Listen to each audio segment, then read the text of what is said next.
विकास की बात, भ्रष्टाचार को खत्म करने की बात, लेकिन जमीन पर तमाम ऐसे मुद्दे जिनको लेकर विपक्ष हल्ला बोल करता हुआ नजर आ रहा है। आपको क्या लगता है कि यूपी में 2027 तक ये मुद्दे कितने प्रभावी हो पाएंगे? क्या विपक्ष को फायदा मिल पाएगा या सीधा फायदा बीजेपी के खाते में जाएगा, जैसा कि पिछले बार के नतीजों ने साफ कर दिया था? नीरज मेहरे जी। देखिए शोभित जी, दिलीप जी की कुछ बातें बहुत महत्वपूर्ण थी और अच्छी बात उन्होंने कही। पश्चिम बंगाल की जनता का टेस्ट अलग है, पश्चिम बंगाल की जनता के मुद्दे अलग हैं, और उत्तर प्रदेश की जनता का टेस्ट अलग है, मुद्दे अलग हैं। यहाँ का माइंडसेट दूसरा है, वहां का माइंडसेट दूसरा था, उसको परिवर्तन किया गया। तमाम चीजें राजनीति में। दूसरी बड़ी बात की उनको देखना पड़ेगा, विपक्ष को।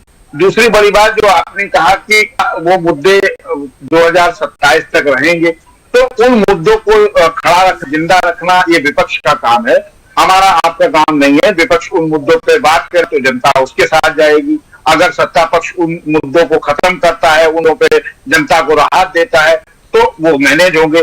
महत्वपूर्ण बात यह है कि जिस तरह लोकसभा के चुनाव में मैंने पहले भी कहा कि चुनाव अलग मुद्दों पे विधानसभा में अलग होते हैं, और यही कारण था कि पश्चिम बंगाल में लोकसभा के चुनाव में भारतीय जनता पार्टी 18 से 12 पे आई और विधानसभा में सत्ता में आ गई। और यहाँ भी वही है कि यहाँ भारतीय जनता पार्टी लोकसभा के चुनाव में नीचे गई और समाजवादी इंडिया गठबंधन के रूप में ऊपर आई। दूसरी बड़ी बात कि जनता के मुद्दे जनता तक पाएंगे, जनता उन मुद्दों पर देखती है। विपक्ष की जिम्मेदारी क्या है, जो मैंने पहले की, इस तरह की चीजें अगर हैं, तो अगर भारतीय जनता पार्टी से लड़ना है तो पहले तो विपक्ष सारे को एकजुट होना पड़ेगा। दूसरी बड़ी बात कि जनता के मूल मुद्दे, बिल्कुल ठीक बात है, महंगाई है, बेरोजगार है, पेपर लीक है, नौजवान है, किसान है, पहलवान है, इनकी बात भी करनी होगी। लेकिन वहां जो हिंदुत्व का एक मुद्दा, हिंदू मुसलमान का जो मामला था, वो ऑलरेडी उत्तर प्रदेश में पहले से प्रभावी है, जो जैसा दिलीप जी बता रहे थे, ठीक बात कही उन्होंने।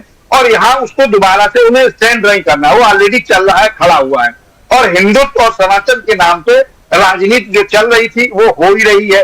लेकिन निश्चित रूप से कानून व्यवस्था की अगर हम बात करें तो पश्चिम बंगाल की अपेक्षा उत्तर प्रदेश में कानून व्यवस्था पहले से सुधरी है, इसमें कोई दो राय नहीं। माफिया राज खत्म हुआ है। लेकिन ये बिल्कुल बात समाजवादी पार्टी के प्रवक्ता की ठीक है कि आप किसान जब खाद मांगता है तो निश्चित रूप से लाठीचार्ज होता है। नौजवान अगर पेपर लीक की बात करता है तो लाठीचार्ज होता है। तो नौजवान का जो लगातार भविष्य खराब हो रहा है, उस पर क्या भारतीय जनता पार्टी एक्शन 27 तक कोई बड़ा एक्शन ले पाएगी? पेपर लीक माफियाओं के खिलाफ कोई बड़ी कार्रवाई कर पाएगी? जिस तरह से उन्होंने माफिया राज के खिलाफ कार्रवाई की, गुंडा राज खत्म किया, तमाम ऐसे मुद्दे हैं जिसको लेकर मुझे लगता है कि चुनाव मैदान में जाएगी। और ये सारे लोग जो मुद्दे हैं वो भारतीय जनता पार्टी चूंकि सत्ता में, तो सवाल उसी से पूछे जाएंगे। महत्वपूर्ण बात यह है। दूसरी बड़ी बात कि जिस तरह से विपक्ष के रूप में समाजवादी पार्टी है, बाकी तो कोई है ही नहीं उत्तर प्रदेश में, विपक्ष जिस तरह की बातें कर रहा है, जिस तरह के दावे कर रहा है, उन सब बातों को, दावे अलग बात होती है, टीवी चैनल पे बोलना अलग बात होती है, मूल जनता के मुद्दों पे जाने की अलग बात होती है। रही बात कि यहाँ का जो माइंडसेट है, जैसा दिलीप जी ने भी बताया, और वहां के माइंडसेट में बेसिक अंतर यह है कि यहाँ की जनता अपने तरीके से सोचती है, वहां की जनता अपने तरीके से सोचती है। और आपके जो किए गए कार्य हैं, आपने जनता के लिए क्या काम किया था, उन कामों को भी जनता देखती है। और मौजूदा सरकार क्या कर रही है, जरूर फर्क देखने को मिलेगा। बिल्कुल नीरज मेहरे जी, हिंदू मुसलमान मंदिर मस्जिद की बात हो रही है, लेकिन जनता से मूलभूत जुड़े